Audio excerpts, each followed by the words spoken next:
পায় বা মুকলি আকাশৰ তলত তেওঁলোকে কাৰাগাৰৰ পৰা ওলাই আহে সেয়াই কিন্তু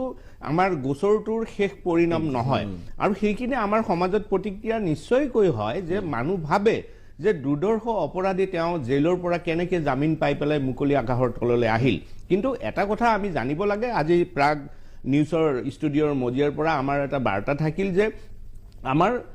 জনগণে বা আমাৰ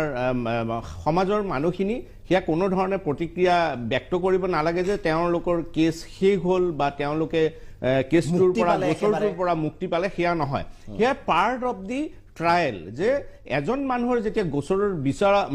বিচাৰাধীন হৈ থাকিব বা বিচাৰ প্ৰক্ৰিয়াত কি হ'ব এজন মানুহ বেইল পাব জামিন পাব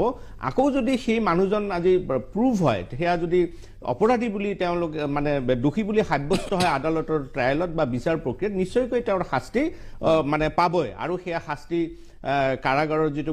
শাস্তি আছে আৰু জৰিমনা জেল জৰিমনা যিটো আমি কওঁ আৰু আমি